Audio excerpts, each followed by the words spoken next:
Le matin où le dossier de mon beau-fils a atterri sur mon bureau, la pièce est devenue complètement silencieuse. Non pas parce que quelqu'un a reconnu son nom, mais parce que, moi, je l'ai reconnu. Le capitaine de frégate Ethan Collins, de la marine des États-Unis, le fils de mon mari. Ce même homme, qui avait passé 3 ans à raconter aux gens que j'avais épousé son père pour l'argent. Ce même homme, qui avait un jour levé une coupe de champagne, lors d'une réunion de famille, et plaisanté en disant que certaines femmes se marient par amour, tandis que d'autres se marient pour une propriété en bord de mer.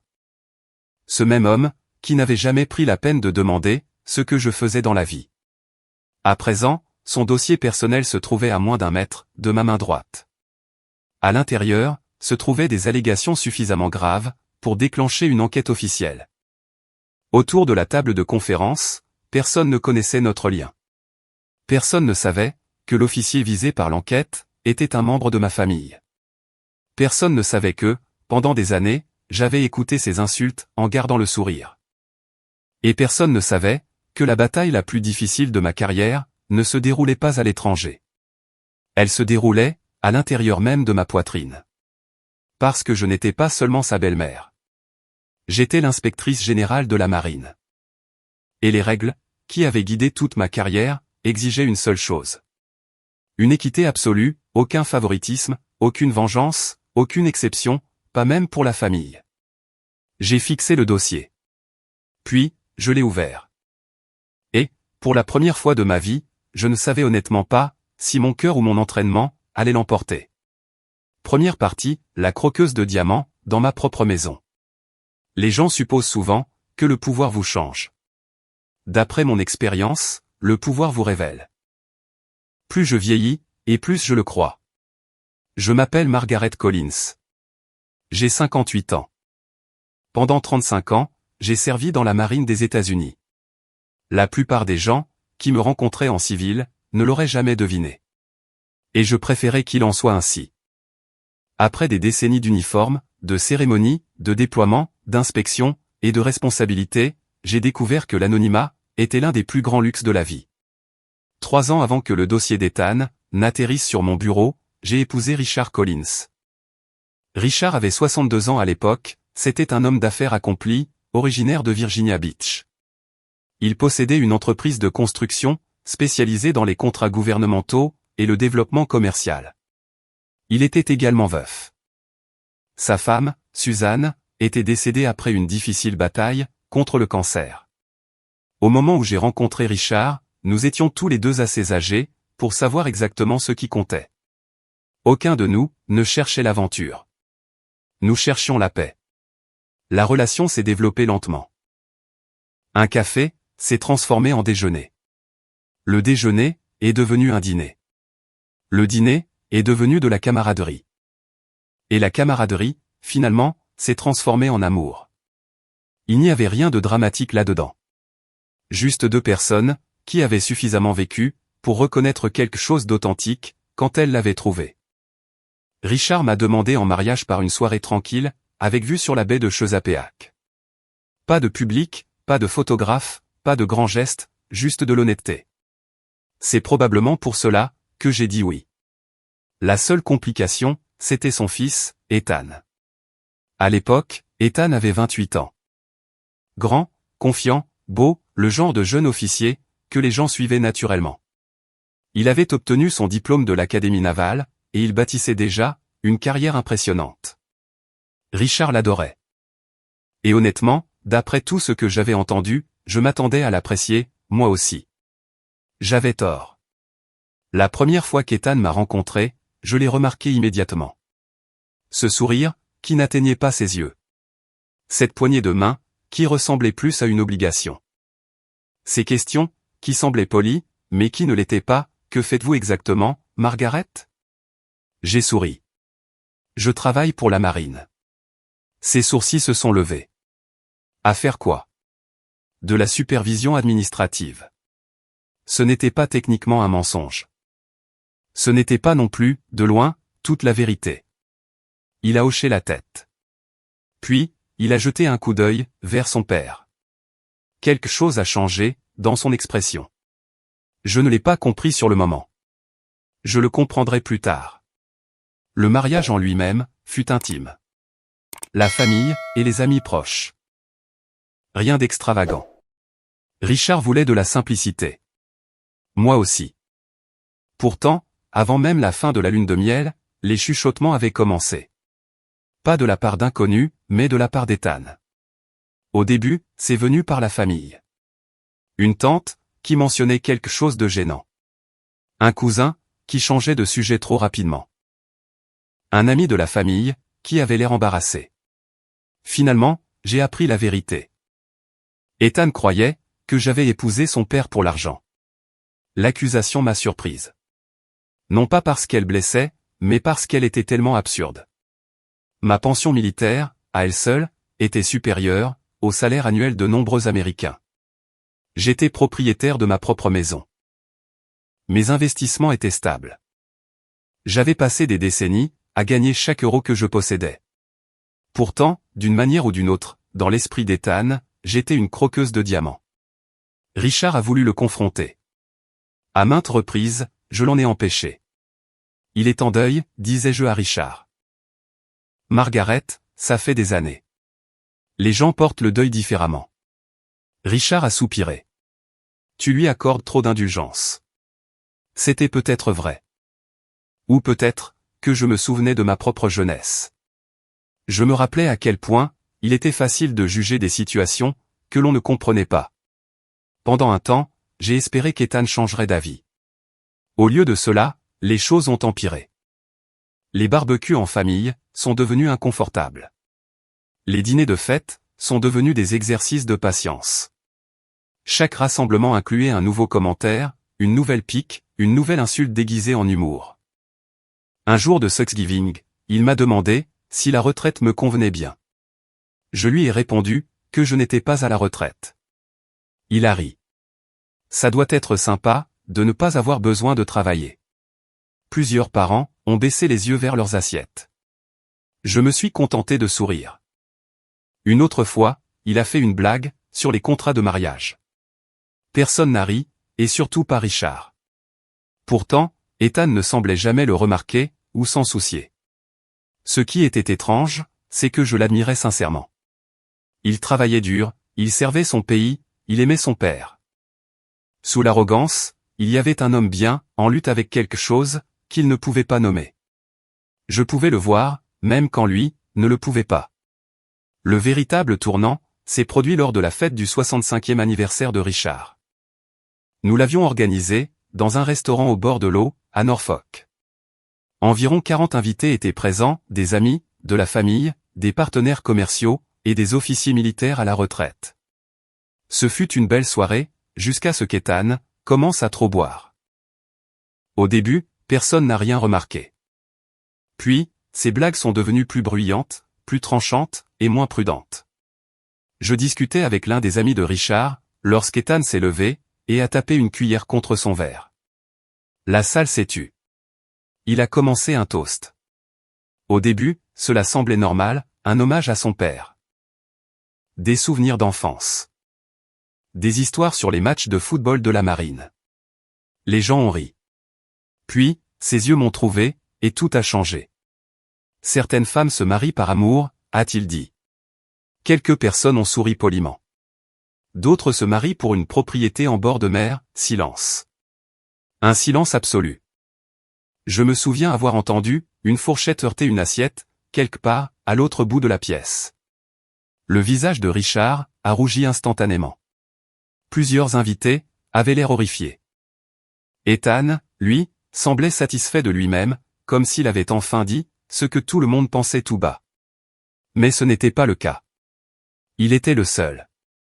J'ai levé mon verre, j'ai pris une gorgée, et j'ai souri. Rien de plus.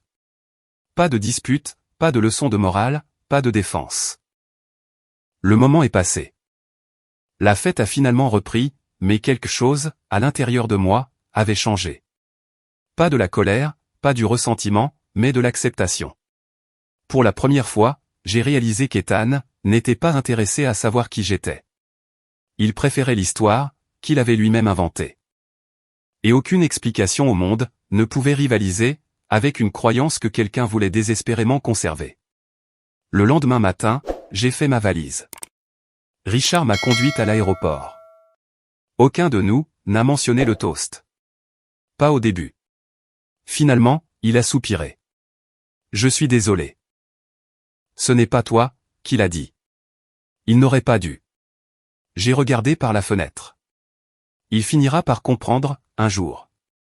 Richard a secoué la tête. Tu y crois encore? Oui. Il a ri doucement. Tu es une meilleure personne que moi. Peut-être. Ou peut-être que mes 35 années en uniforme m'avaient appris quelque chose d'important. Les gens finissent souvent par devenir leur propre punition. Vous n'avez pas besoin de les aider. Mon vol a quitté Norfolk, peu après midi. Le soir même, j'étais de retour à Washington. De retour aux réunions classifiées, aux enquêtes, aux rapports de supervision, aux responsabilités de l'inspectrice générale de la marine, de retour à cette vie, dont Ethan ne savait absolument rien. Alors que mon véhicule gouvernemental s'éloignait de l'aéroport, j'ai regardé les lumières de la ville, et j'ai pensé à la famille, aux préjugés, et à la fierté. Je n'avais aucune idée que, dans quelques mois, ces deux mondes allaient entrer en collision. Et quand ce fut le cas, ni Ethan ni moi, ne serions plus jamais les mêmes. Quand les gens entendent des histoires comme celle-ci, ils supposent souvent que je n'aimais pas Ethan depuis le début. Cela rendrait l'histoire plus simple, mais ce ne serait pas la vérité. La vérité est que, malgré tout, je voulais qu'il réussisse. À bien des égards, Ethan me rappelait les officiers que j'avais encadrés tout au long de ma carrière. Ambitieux, intelligent, compétitif, suffisamment confiant pour diriger, peut-être un peu trop confiant, mais ce n'était pas inhabituel. La marine a toujours attiré les fortes personnalités. Vous ne commandez pas des navires, des avions, et des marins à travers le monde, en étant timide. La confiance est nécessaire. Le danger survient, lorsque cette confiance se transforme lentement, en un sentiment de supériorité. Et ce sentiment de droit acquis, est plus difficile à reconnaître que la plupart des gens ne le pensent, surtout lorsque le succès continue d'être au rendez-vous. Environ 6 mois après la fête d'anniversaire de Richard, je me suis retrouvé à assister à une conférence de la marine sur le leadership, à Arlington. C'était l'un de ces événements, qui remplissaient de grandes salles de bal d'hôtel, avec des officiers, des responsables civils, et des entrepreneurs militaires. Le genre de rassemblement, où tout le monde passait la moitié de la journée, à discuter de leadership, et l'autre moitié, à boire du café. J'étais en train de revoir des documents d'information, lorsque j'ai entendu une voix familière, à l'autre bout de la pièce. Ethan. J'ai levé les yeux. Il se tenait avec plusieurs officiers, confiant, détendu, et plongé dans la conversation. Il avait tout l'air d'un commandant couronné de succès. Pendant un instant, j'ai simplement observé, non pas comme une belle-mère, mais comme un officier supérieur. Et honnêtement, j'étais impressionné. Sa réputation était solide. Ses évaluations de performance étaient excellentes. Ses supérieurs hiérarchiques le louaient constamment. Les gens parlaient en bien de ses compétences opérationnelles. Plusieurs pensaient qu'il avait le potentiel pour devenir amiral. Ce n'est pas un éloge que l'on distribue à la légère dans la marine. La compétition est féroce. La plupart des officiers n'en approchent jamais. Ethan, lui, y était presque. Alors que j'écoutais de loin, j'ai ressenti quelque chose d'inattendu. De la fierté. Non pas parce qu'il faisait partie de la famille, mais parce qu'il avait gagné un véritable respect professionnel. Quelques minutes plus tard, il m'a remarqué. Son expression a changé immédiatement. Pas hostile, juste inconfortable. La même réaction qu'il avait toujours eue en ma présence. Il s'est approché. Margaret. Ethan. Je ne savais pas que tu serais là. J'ai souri. Je travaille pour la marine. Tu te souviens. Il a gloussé poliment. La blague, lui, est complètement passée au-dessus de la tête. Nous avons échangé quelques commentaires inoffensifs. Puis, il est retourné auprès de ses collègues. Il ne s'est rien passé de remarquable, mais, en le regardant s'éloigner, je me souviens avoir eu une pensée étrange. S'il arrêtait un jour de juger les gens aussi vite, il serait tout simplement imparable. À la maison, cependant, rien n'a changé. Ethan me traitait toujours comme une étrangère. Richard le remarquait constamment. Un soir, nous étions assis sur la véranda arrière, à regarder le soleil disparaître sur l'eau. La conversation a dérivé vers la famille, comme c'était souvent le cas. « Il pense toujours, que tu en as après mon argent », a dit Richard. J'ai siroté mon thé. Probablement. Je ne comprends pas. Peut-être qu'il a besoin de quelqu'un à blâmer. Richard a froncé les sourcils. Pourquoi? J'ai regardé vers la baie. Pour avoir perdu sa mère. La réponse me paraissait évidente. Moins évidente, pour Richard. Beaucoup de gens pensent que le deuil disparaît après un enterrement. Ce n'est pas le cas. Il change simplement de forme. Parfois, cela devient de la tristesse. Parfois de la culpabilité. Parfois de la colère. Et parfois, il s'attache à la cible disponible la plus proche. Dans le cas d'Ethan, cette cible, c'était moi. Au cours de l'année suivante, la carrière d'Ethan a continué de décoller. Il a reçu des affectations de plus en plus importantes. Plus de responsabilités, plus de visibilité, plus d'opportunités. Son père ne pouvait pas s'arrêter d'en parler. Chaque dîner de famille incluait une mise à jour. Ethan dirige un projet majeur. Ethan est envisagé pour un nouveau commandement. Le superviseur d'Ethan dit qu'il est l'un des meilleurs officiers de son groupe. J'ai écouté patiemment, et pour dire la vérité, j'étais heureuse pour lui. Peu importe la façon dont il me traitait, je ne lui ai jamais souhaité d'échouer. C'est quelque chose que les gens, bien souvent, comprennent mal à propos de la vengeance. La vraie vengeance, ce n'est pas toujours vouloir que quelqu'un perde. Parfois, c'est simplement refuser de devenir la personne qu'il pense que vous êtes. À peu près à la même époque, de petites inquiétudes ont commencé à apparaître dans les canaux de supervision de la marine. Rien de dramatique, rien qui vaille de faire la une des journaux, juste des plaintes mineures. La plupart des organisations en reçoivent. L'armée n'est pas différente. Un subordonné, qui se sentait ignoré. Une décision de direction, qui semblait discutable. Une note de frais, qui nécessitait des éclaircissements. D'ordinaire, ce genre de problème se résout rapidement. La plupart ne se transforment jamais en enquête formelle. Ce fut le cas de la première plainte impliquant Ethan. En fait, je ne l'ai même jamais vu. L'affaire a été examinée à un niveau inférieur. Aucune action requise. Affaire classée, du moins officiellement. Puis, une autre inquiétude est apparue. Quelques mois plus tard, une autre encore, toujours mineure, toujours non concluante, toujours loin d'être assez grave, pour menacer une carrière. Pourtant, quelque chose dans ce schéma a dérangé plusieurs examinateurs.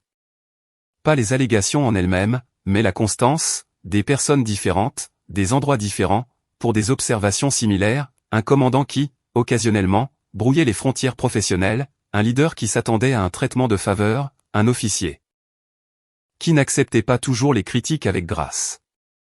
Encore une fois, rien de criminel, rien de scandaleux, juste assez pour attirer l'attention d'enquêteurs expérimentés. Un après-midi, j'étais en train de revoir des résumés de supervision de routine, lorsqu'une collègue est passée par mon bureau. Le capitaine de vaisseau Rebecca Torres, l'un des officiers les plus brillants, avec qui j'ai jamais travaillé. Elle m'a tendu un dossier. Une tendance intéressante est en train de se développer. J'ai jeté un coup d'œil à la paperasse. Qu'est-ce que je suis en train de regarder? Une série de plaintes concernant le leadership. Courant. Pas particulièrement. J'ai parcouru plusieurs pages. Les noms ne me disaient rien. Les incidents semblaient sans rapport, du moins au début. Quelle est votre inquiétude, ai-je demandé. Rebecca s'est appuyée contre le bureau. Rien de spécifique. Ce n'est pas une réponse. Elle a souri. C'est un instinct professionnel. J'ai ri. Après 35 ans en uniforme, je comprenais exactement ce qu'elle voulait dire. Parfois, l'expérience remarque les schémas, bien avant que les preuves ne le fassent. La conversation n'a duré que quelques minutes. Puis, nous sommes toutes les deux passées à d'autres sujets. Aucune de nous ne réalisait à quel point ce dossier deviendrait important par la suite. Pendant ce temps, Ethan continuait de prospérer. Les promotions semblaient inévitables. Les officiers supérieurs lui faisait confiance. Les officiers subalternes le respectaient. Son avenir semblait assuré. Lors d'une réunion de famille, Richard a fièrement annoncé qu'Ethan était envisagé pour un poste de direction prestigieux. Tout le monde a applaudi. Tout le monde, sauf Ethan. Il a simplement hoché la tête, comme si le succès était un dû, et non quelque chose qui se méritait. Cette réaction m'a dérangé, bien plus que l'annonce elle-même. L'humilité est importante, surtout dans le commandement. À la seconde où vous croyez que votre avancement est garanti, vous avez déjà commencé à faire des erreurs. Je le savais. Malheureusement, Ethan l'ignorait. Pas encore. Environ 4 mois plus tard, je suis arrivé à mon bureau, par un lundi matin ordinaire. Le genre de matin, dont personne ne se souvient, jusqu'à ce que quelque chose vienne tout changer. Il faisait froid à Washington. Des nuages gris recouvraient la ville. J'ai pris un café, dans le même endroit où j'allais depuis des années, j'ai vérifié mon emploi du temps, je suis entré dans mon bureau, rien d'inhabituel, jusqu'à ce que je remarque un épais dossier posé au centre de mon bureau. Grand, formel, et marqué pour un examen par la direction. Cela en soi, n'était pas rare. Ce qui a attiré mon attention, c'était le nom. Au début, j'ai cru avoir mal lu. Alors, j'ai regardé à nouveau, puis une 3e fois. Mon estomac s'est noué instantanément. Pas de colère, pas de satisfaction. Le choc. Le choc pur et simple. Car, imprimés clairement sur la couverture, se trouvaient 3 mots, que je connaissais mieux que quiconque. Le capitaine de frégate Ethan Collins, mon beau-fils. Pendant plusieurs secondes, je l'ai simplement fixé. Le bureau a semblé soudainement, très calme. Le bruit de la ville, à l'extérieur, a disparu. Même le café dans ma main, semblait oublié. J'ai ouvert le dossier, et, alors que je commençais à lire, la première page de résumé, j'ai réalisé que ce n'était plus un problème familial. C'était désormais un problème de la marine. Et cette distinction allait tout changer. Pendant la majeure partie de ma carrière, j'ai cru que le plus dur dans le commandement, c'était de prendre des décisions. J'avais tort. Le plus dur, c'est de prendre des décisions, quand votre cœur veut désespérément une autre réponse. Je me suis assis seul dans mon bureau, fixant le dossier d'Ethan. Le capitaine de frégate Ethan Collins, mon beau-fils, le jeune homme qui avait passé des années, a supposé que j'en avais après l'argent de son père. Ce même jeune homme, dont la carrière était désormais liée à un processus d'examen officiel.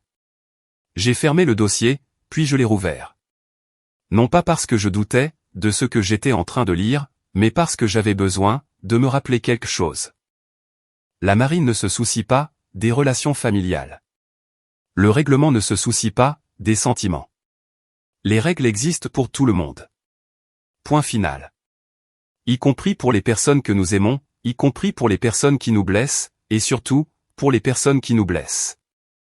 Dans l'heure qui a suivi, j'ai contacté le conseiller juridique. C'était la première étape.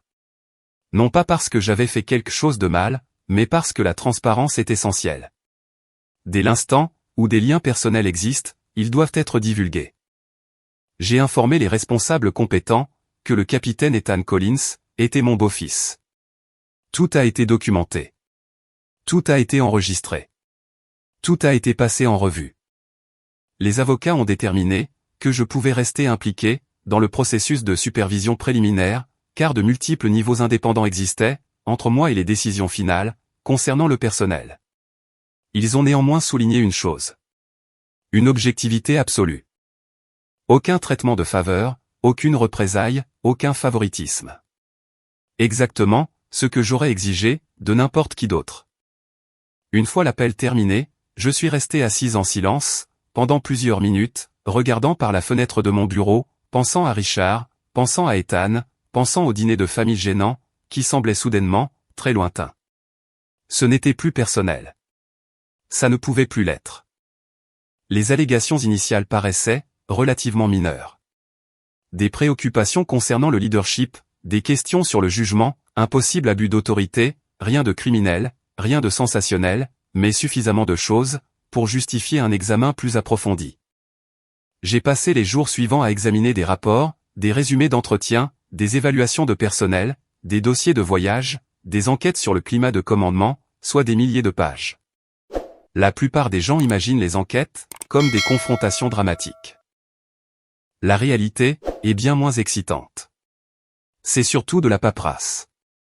De la paperasse sans fin, de minuscules détails, de petites incohérences, des schémas, qui ne deviennent visibles qu'après des semaines d'examen.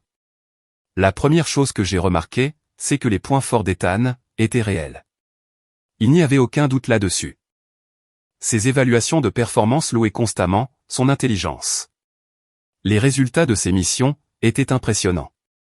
Ses supérieurs respectaient ses capacités. Même certaines des personnes qui avaient déposé des plaintes reconnaissaient qu'il était hautement compétent. Cela avait de l'importance. Une enquête juste examine à la fois les forces et les faiblesses, et non pas seulement les preuves qui soutiennent une conclusion. La deuxième chose que j'ai remarquée était plus troublante. Plusieurs plaintes décrivaient des comportements similaires, dans des lieux différents, avec du personnel différent, au cours d'années différentes, et pourtant, le même schéma se répétait. Ethan pensait souvent que son jugement était supérieur à celui de tout le monde. Il résistait à la critique. Il repoussait parfois les limites. Il s'attendait à des exceptions. Pas constamment, pas de manière spectaculaire, mais assez souvent, pour que les gens s'en souviennent. Le schéma n'était pas criminel. Il était culturel. Et les problèmes culturels ont tendance à devenir de plus grands problèmes. Un après-midi, le capitaine Torres est entré dans mon bureau, portant une autre pile de documents. Elle a fermé la porte derrière elle. Ce n'est jamais un bon signe. J'ai pointé le dossier du doigt. Encore ? Elle a hoché la tête. Encore. Je me suis adossé. Qu'est-ce qu'on regarde ? Rebecca s'est assise. Un examen plus approfondi, des autorisations de voyage. J'ai parcouru le résumé. Plusieurs entrées avaient été signalées. Rien de grave. Un surclassement d'hôtel par-ci. Une approbation inhabituelle par-là. Une question de remboursement, quelque part ailleurs. Pris individuellement, chaque problème semblait inoffensif. Collectivement, il dressait un tableau. Celui d'un commandant, qui se sentait de plus en plus à l'aise pour contourner les règles.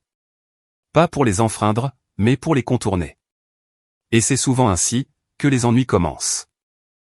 Les gens se réveillent rarement un beau matin, en décidant de devenir contraires à l'éthique. Ils prennent des raccourcis, des petits, puis des un peu plus grands. Au final, ils finissent par ne plus faire la différence. Rebecca me regardait lire. Finalement, elle a posé la question que je savais inévitable. Comment tenez-vous le coup ? J'ai eu un faible sourire. Sur le plan professionnel ou personnel ? Les deux. J'ai réfléchi à la réponse. Professionnellement, ça va. Et personnellement ? J'ai baissé les yeux vers le dossier. C'est plus compliqué. Rebecca a hoché la tête. Aucune explication n'était nécessaire. Elle avait servi assez longtemps pour comprendre. Parfois, les cas les plus difficiles ne sont pas les pires. Ce sont les plus proches de nous. Pendant ce temps, Ethan n'avait aucune idée de ce qui se passait. Du moins, pas encore. L'examen restait confidentiel, comme l'exigeait la procédure. La vie continuait normalement, ou du moins, elle en avait l'air. Richard le mentionnait parfois, lors de nos appels téléphoniques. Ethan a reçu une autre citation, ou bien, Ethan est de nouveau en voyage, ou encore, son inspection de commandement s'est bien passée. Chaque mise à jour me semblait étrange, désormais. Je possédais des informations qu'aucun d'eux ne connaissait. Des informations qui pourraient affecter leur avenir. Pourtant, le règlement m'empêchait d'en discuter. Le fardeau de la confidentialité est rarement évoqué. Mais il pèse lourd, surtout quand la famille est impliquée. Quelques semaines plus tard, j'ai assisté à une conférence sur le leadership à Norfolk. Par coïncidence, Ethan y était aussi. L'événement rassemblait des officiers, issus de multiples commandements, des centaines de personnes, des tables rondes, des présentations, des réceptions de réseautage, la routine militaire habituelle. Je l'ai aperçu à travers une salle de bal bondée, riant avec des collègues, toujours aussi confiants, toujours aussi couronnés de succès. Pendant un instant, j'ai simplement regardé, essayant de concilier l'image que j'avais devant moi, avec les rapports posés sur mon bureau. C'était ça la partie la plus difficile. Les gens sont rarement, tous bons ou tous mauvais. La version publique et la version privée coexistent souvent. L'officier respecté, le leader imparfait, le fils fier, l'homme arrogant. Tous étaient Ethan. À un moment donné, il s'est approché de moi, près d'une table de rafraîchissement. Margaret. Ethan, tu apprécies la conférence? À peu près autant que n'importe qui apprécie les conférences. Il a ri. La conversation est restée brève, polie, superficielle, la même que d'habitude. Puis, il a jeté un coup d'œil vers un groupe d'officiers supérieurs qui discutaient à proximité. L'un d'eux a fini par me reconnaître. L'officier s'est approché immédiatement. Madame, s'est-il redressé de manière visible. D'autres ont suivi. Des salutations respectueuses. De la courtoisie professionnelle. Rien d'inhabituel, du moins, pas de mon point de vue. Mais j'ai remarqué quelque chose. L'expression d'Ethan. De la confusion. Juste une seconde. Une minuscule fissure dans ses certitudes, comme s'il venait soudainement de réaliser qu'il y avait peut-être des choses sur moi qu'il ne comprenait pas. Puis, le moment est passé, et il s'est éloigné. L'enquête s'est poursuivie. Plus d'entretiens, plus de dossiers, plus de découvertes. Peu à peu, les inquiétudes sont devenues plus difficiles à écarter. Plusieurs officiers subalternes ont décrit un climat de commandement fondé sur la peur plutôt que sur le respect. Pas des abus, pas du harcèlement, de la peur. Les gens avaient peur d'être en désaccord avec lui, peur de contester ses décisions, peur de devenir des cibles. Cela m'a profondément dérangé. La marine a besoin de leaders forts, mais la force sans humilité finit toujours par devenir une faiblesse. L'histoire le prouve, à chaque fois. Puis, est arrivé l'entretien qui a tout changé. Un enquêteur principal a appelé, tard dans l'après-midi d'un jeudi. Sa voix a semblé différente immédiatement, plus sérieuse, plus prudente. Nous avons reçu un témoignage supplémentaire. J'ai posé mon stylo. Quel genre de témoignage? Un témoin s'est présenté volontairement. Mon estomac s'est noué. À quel sujet? Il y a eu une brève pause. Puis, il a répondu de potentielles représailles contre un subordonné qui avait signalé des problèmes. J'ai fermé les yeux, car les représailles changent tout. Une erreur de leadership peut être corrigée. Un mauvais jugement peut être rectifié, mais les représailles frappent au cœur même de la notion de responsabilité. Et si l'allégation pouvait être prouvée, les conséquences seraient graves, très graves. L'enquêteur a continué à parler, expliquant les détails, expliquant les preuves, expliquant les prochaines étapes. Mais, honnêtement, je l'entendais à peine.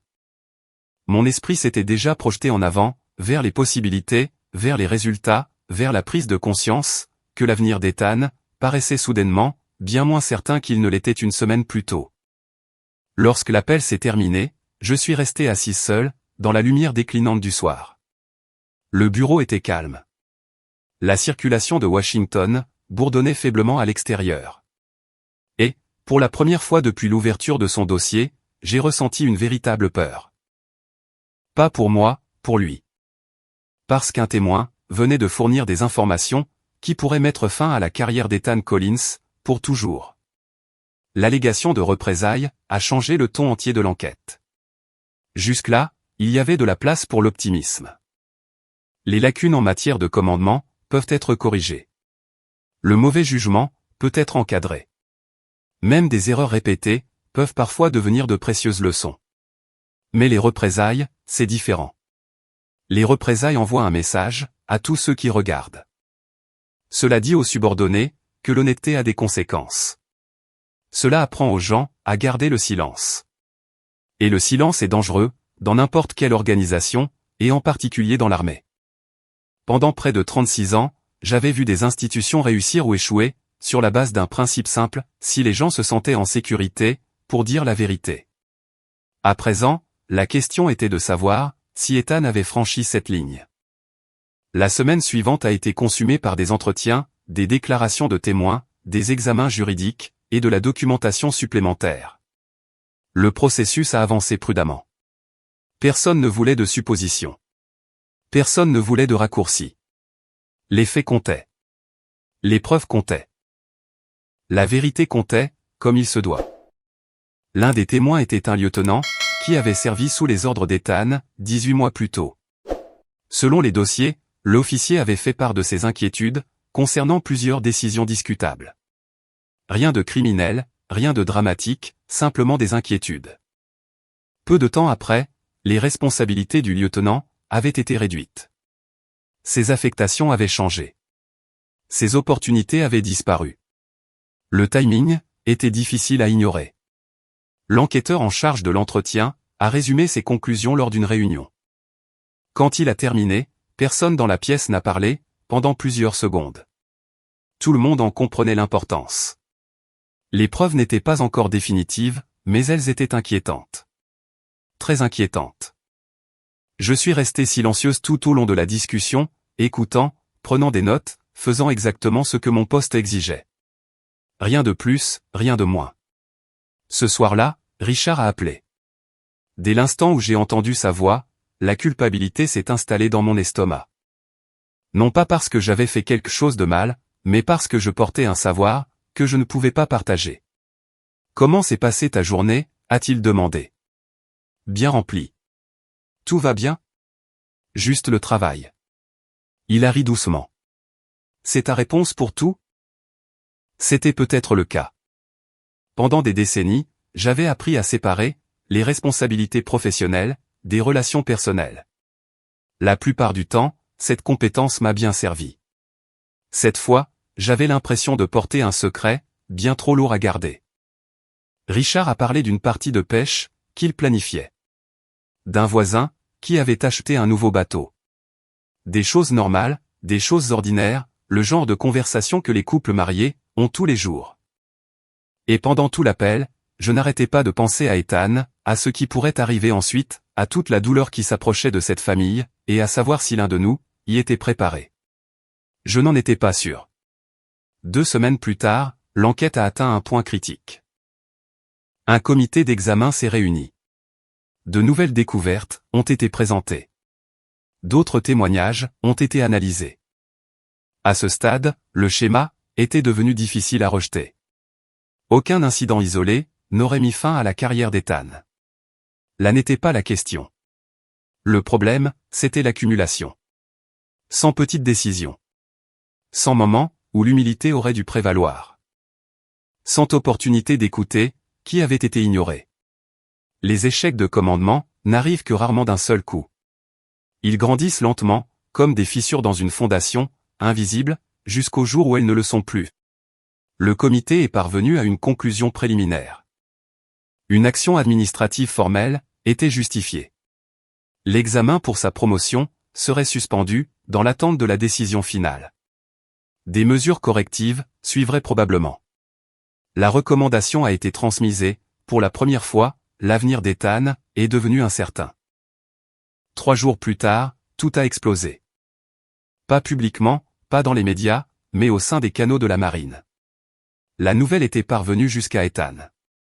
Pas les détails, juste assez d'informations, pour lui dire que de sérieuses questions avaient émergé.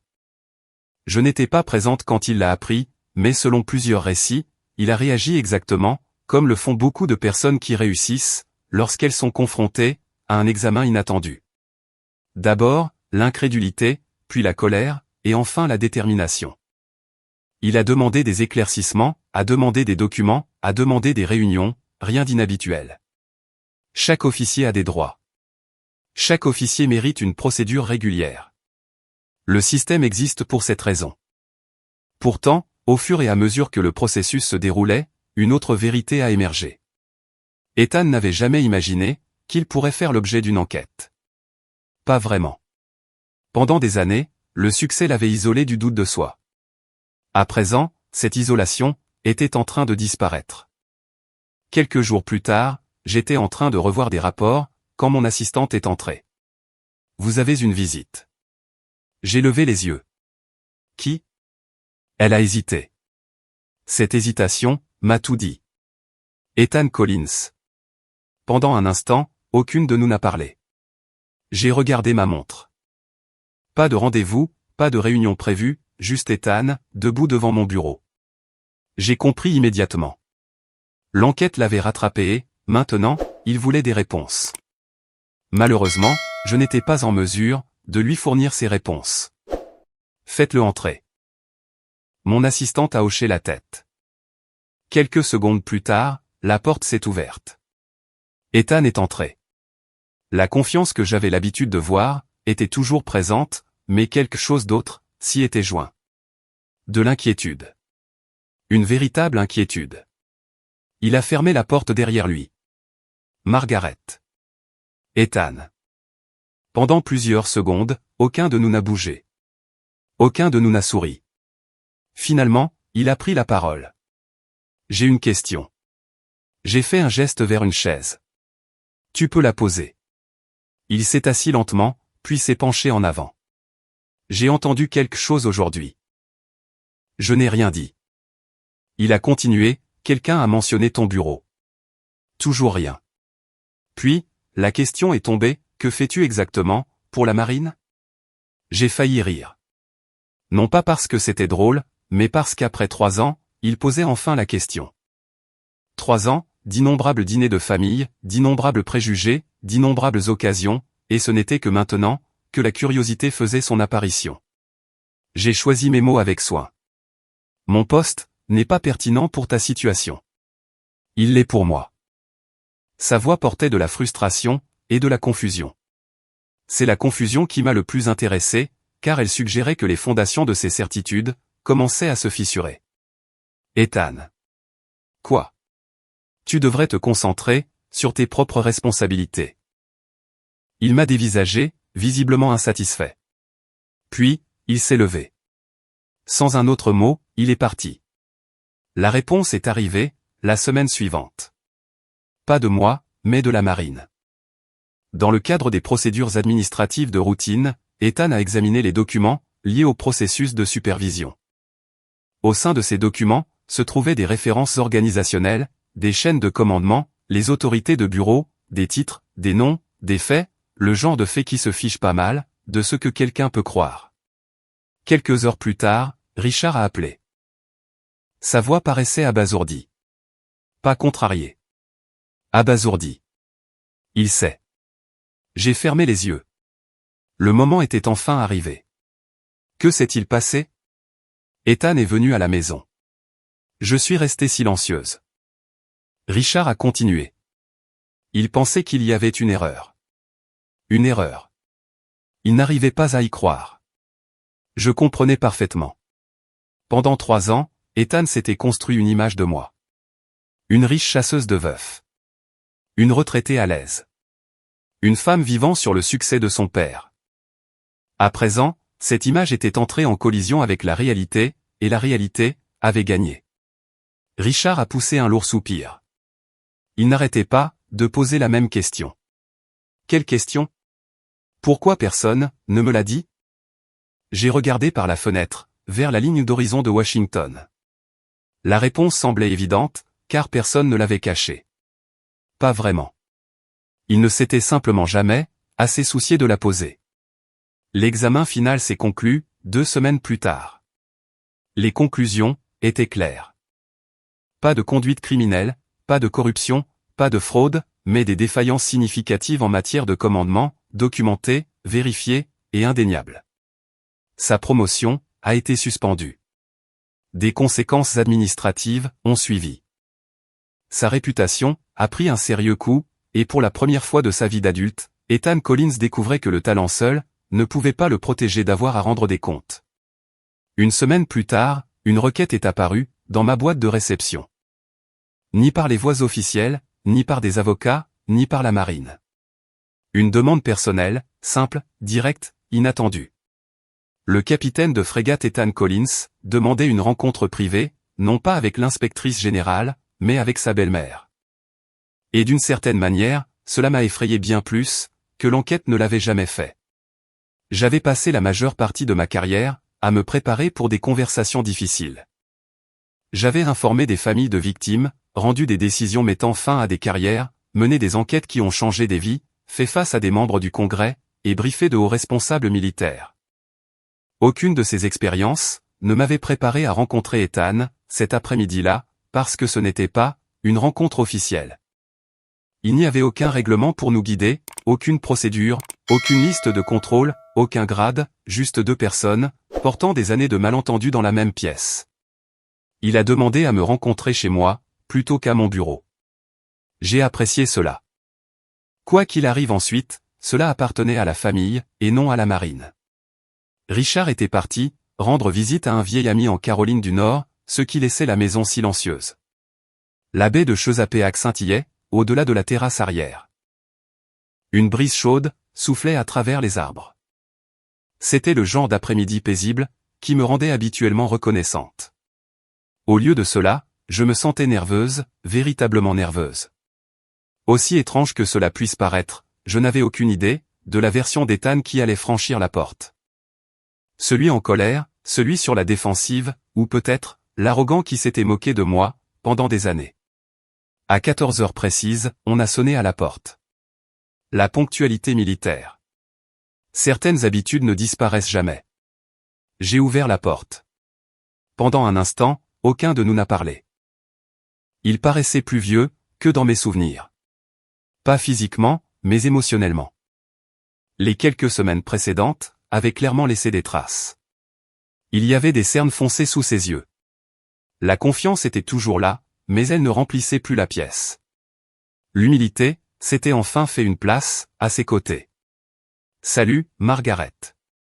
Salut, Ethan. Je me suis écarté. Entre. Nous nous sommes assis à la table de la cuisine. La même table où Richard et moi partagions notre petit déjeuner chaque matin. La même table où les conversations de famille avaient eu lieu d'innombrables fois. Seulement maintenant, l'atmosphère semblait complètement différente. J'ai versé du café. Il m'a remercié. Les banalités ont duré moins d'1 minute. Puis, le silence s'est installé entre nous. Finalement, Ethan a pris la parole. Je te dois des excuses. J'ai attendu. Il a baissé les yeux vers sa tasse de café. Pendant plusieurs secondes, il a semblé incapable de continuer. Puis, les mots sont enfin sortis. Je t'ai maltraité.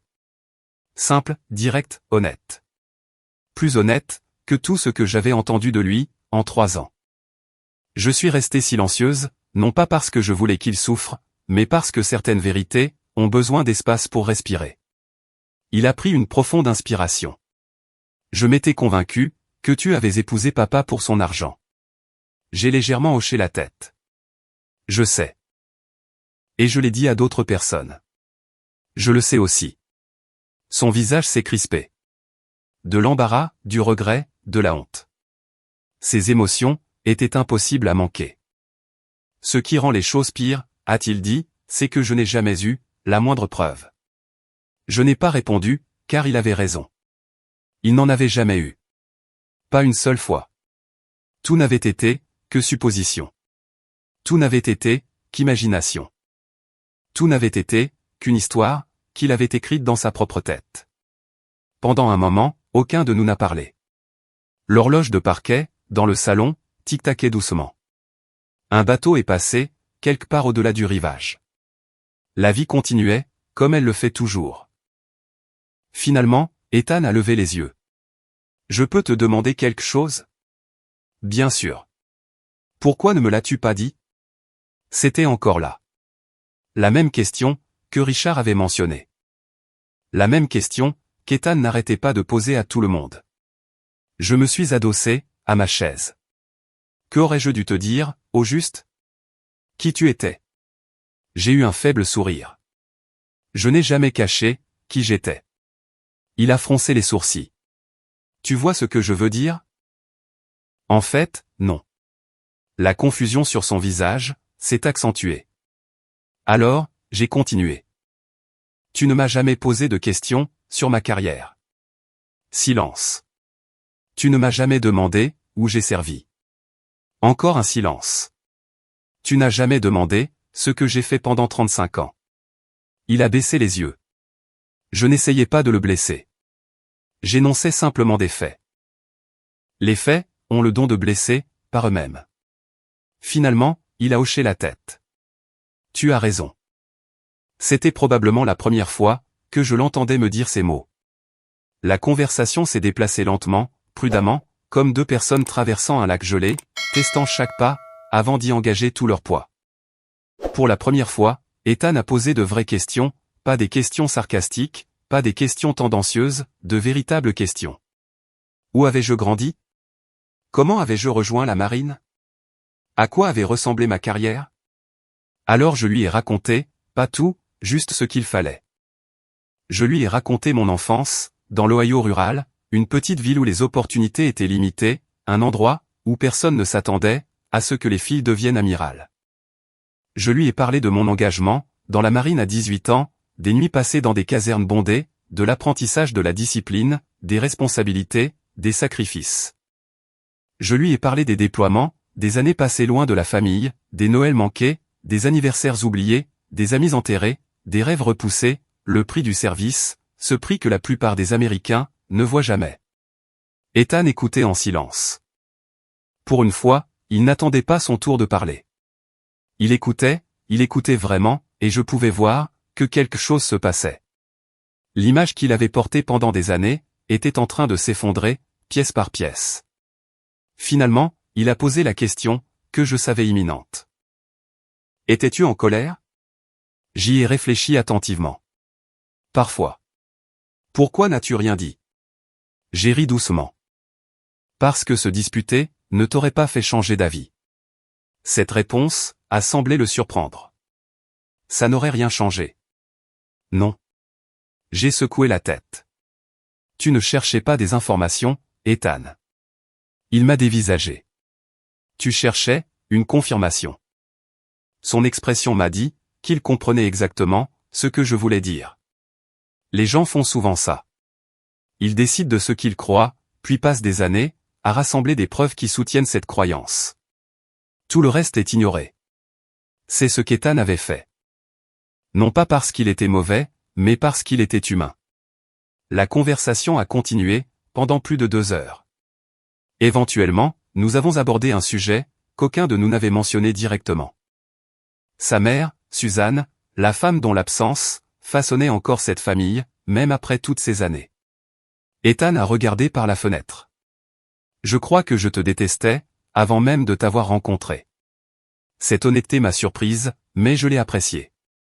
Pourquoi? Sa réponse est venue immédiatement. Parce que tu n'étais pas elle. Pendant un moment, aucun de nous n'a parlé.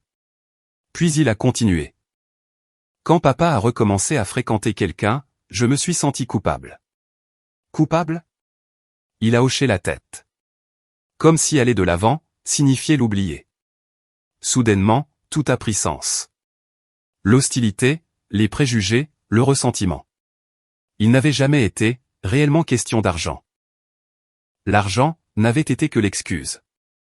La vraie blessure, c'était le deuil. Un deuil non résolu, le genre de deuil qui suit les gens silencieusement, pendant des années.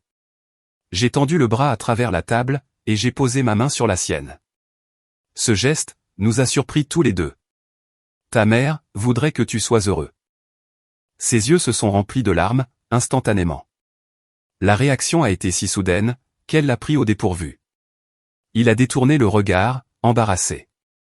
Mais, à 31 ans, il s'autorisait enfin à ressentir quelque chose qu'il avait passé des années à éviter.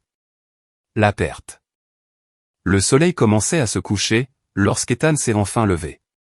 La conversation avait changé quelque chose. Pas tout. La guérison ne fonctionne jamais aussi vite, mais quelque chose. À la porte, il a hésité, puis s'est tourné vers moi. J'ai une dernière question. J'ai attendu. Sa voix était plus douce, que je ne l'avais jamais entendue, plus vulnérable, plus honnête. Penses-tu que je mérite une seconde chance? La question est restée en suspens, dans l'air du soir. Et à cet instant, j'ai réalisé qu'il ne posait pas la question à propos de la marine. Il posait la question à propos de sa vie, de son avenir, pour savoir si ses erreurs l'avaient défini de façon permanente. Et ma réponse aurait plus d'importance qu'aucun de nous ne le réalisait. Pendant un long moment, je l'ai simplement regardé. La question planait entre nous. Penses-tu que je mérite une seconde chance? À 58 ans, j'avais appris quelque chose d'important sur les secondes chances. La plupart des gens les réclament, alors que ce qu'ils veulent vraiment, c'est le pardon. Mais le pardon et les secondes chances ne sont pas la même chose. Le pardon est quelque chose qu'une autre personne vous accorde. Une seconde chance est quelque chose que l'on mérite. Ethan, ai-je dit prudemment. Je pense que tout le monde mérite une seconde chance. Le soulagement a traversé son visage. Puis j'ai continué, mais tout le monde n'est pas prêt à faire le travail nécessaire pour la mériter. Le soulagement a disparu. Non pas parce que j'avais été dur, mais parce qu'il avait compris exactement ce que je voulais dire. L'enquête a eu des conséquences. Ces conséquences n'allaient pas disparaître. Sa promotion restait suspendue. Les conclusions administratives restaient dans son dossier. Sa réputation avait pris un coup sérieux. Rien de tout cela ne pouvait être effacé.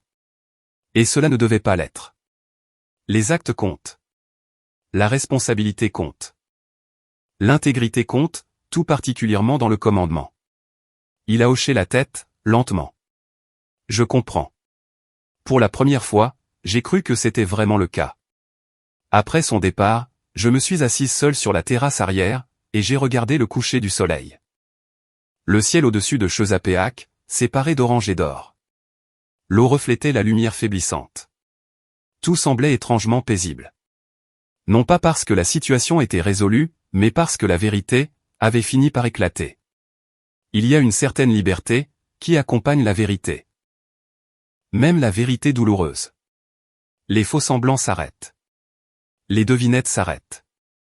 Les histoires que nous inventons les uns sur les autres perdent enfin leur pouvoir. Pendant 3 ans, Ethan avait combattu une version de moi qui n'avait jamais existé. À présent, il rencontrait enfin la vraie personne. Et peut-être que, pour la première fois, je rencontrais aussi le vrai Ethan. Pas l'officier arrogant, pas le beau-fils rancunier, juste un homme imparfait, qui essayait de trouver son chemin, comme nous tous. Les mois qui ont suivi n'ont pas été faciles. Grandir, l'est rarement.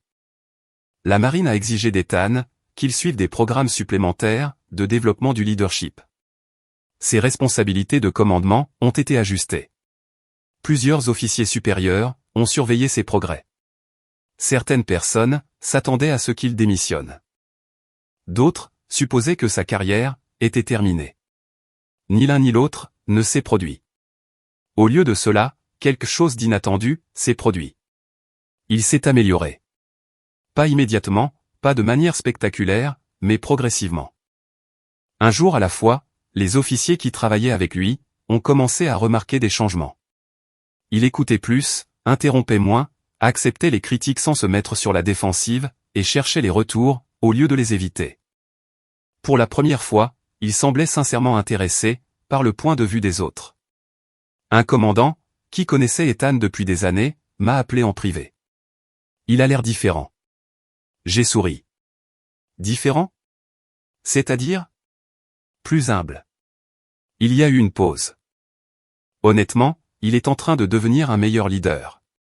Je l'ai remercié, et j'ai mis fin à l'appel. Puis, je suis resté assise en silence, pendant plusieurs minutes, ressentant quelque chose auquel je ne m'attendais pas. De la fierté.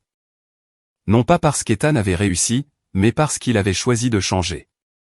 Ce sont des choses très différentes. Richard l'a remarqué, lui aussi. La transformation est devenue impossible à manquer. Les réunions de famille semblaient plus légères. Les conversations paraissaient plus faciles. La tension, qui avait dominé chaque fête, s'est lentement estompée. Un après-midi, Richard et moi marchions le long de la plage, près de chez nous. Le vent portait l'odeur de l'eau salée. Les mouettes dérivaient, au-dessus de nos têtes. Le genre d'après-midi ordinaire, qui devient souvent précieux, par la suite. Richard a glissé sa main dans la mienne. Tu sais, a-t-il dit, j'avais presque perdu espoir. À propos de quoi, de moi et Ethan? J'ai ri doucement. Il y a eu des moments où moi aussi. Il a souri. Mais d'une façon ou d'une autre, tu as surmonté ça. J'ai regardé vers l'eau. Non. Qu'est-ce que tu veux dire? C'est Ethan qui a surmonté ça. Cette distinction était importante. Personne ne peut forcer une autre personne à grandir. C'est à elle de le choisir, par elle-même. Près de 8 mois après notre conversation, Richard a organisé un barbecue familial. Rien de fantaisiste, juste des hamburgers, des hot dogs, de la salade de pommes de terre. Le genre de repas que les familles américaines partagent depuis des générations. Les enfants couraient à travers la cour. Les voisins passaient nous dire bonjour. Les gens riaient, parlaient et profitaient du temps estival. À un moment donné, j'aidais à transporter de la nourriture vers la table de pique-nique, lorsque j'ai entendu Ethan parler avec plusieurs parents. En temps normal, je n'y aurais pas prêté attention. Puis, j'ai entendu mon nom. Je me suis arrêté. Pas intentionnellement, mais juste assez longtemps, pour entendre ce qui a suivi. L'un de nos proches a demandé comment je connaissais autant de choses sur le commandement militaire. Une question juste, en particulier de la part de quelqu'un qui ne connaissait pas mon parcours. Avant que je ne puisse répondre, Ethan l'a fait. Il se tenait là, tenant une assiette en carton, complètement détendue et complètement sincère. Ma belle-mère a passé des décennies à servir ce pays. La conversation autour de lui s'est apaisée, et il a continué. C'est l'un des meilleurs officiers que j'ai jamais connu. Pendant un instant, personne n'a parlé. Moi non plus. Car l'importance ne résidait pas dans le compliment. Elle résidait dans l'appropriation. Ma belle-mère. Pas la femme de papa, pas Margaret, pas la croqueuse de diamants, ma belle-mère, la famille. Ce simple mot signifiait plus qu'il ne le réalisait, probablement. Plus tard dans la soirée, après que la plupart des invités soient rentrés chez eux, nous nous sommes assis tous les quatre, à l'extérieur. Richard, Ethan, la femme d'Ethan, Lorraine, et moi. Le soleil avait disparu. Les lumières du porche brillaient doucement, dans l'obscurité. La conversation a dérivé naturellement, d'un sujet à l'autre. Des histoires de famille, des projets de voyage, de vieux souvenirs, des espoirs pour l'avenir, rien de dramatique, rien d'extraordinaire, juste la famille. Et d'une certaine manière, c'était cela qui semblait extraordinaire. À un moment donné, Ethan a regardé dans ma direction. Je te dois plus que des excuses. J'ai secoué la tête. Non. Si, vraiment. J'ai souri. Tu ne me dois rien. Il a froncé les sourcils. Après tout ce que j'ai dit. J'ai hoché la tête. Parce qu'il n'a jamais été question de moi. La confusion est brièvement revenue. Puis, la compréhension a suivi. La leçon était enfin acquise. La véritable bataille ne s'était jamais déroulée entre Ethan et moi. Elle s'était déroulée entre Ethan et les certitudes qu'il portait, les histoires qu'il se racontait à lui-même, les jugements qu'il avait portés, avant de connaître la vérité. Une fois ces choses-là disparues, tout le reste devenait possible. En y repensant aujourd'hui, je réalise qu'il ne s'est jamais vraiment agi d'une histoire de vengeance. Du moins, pas le genre de vengeance que la plupart des gens s'imaginent.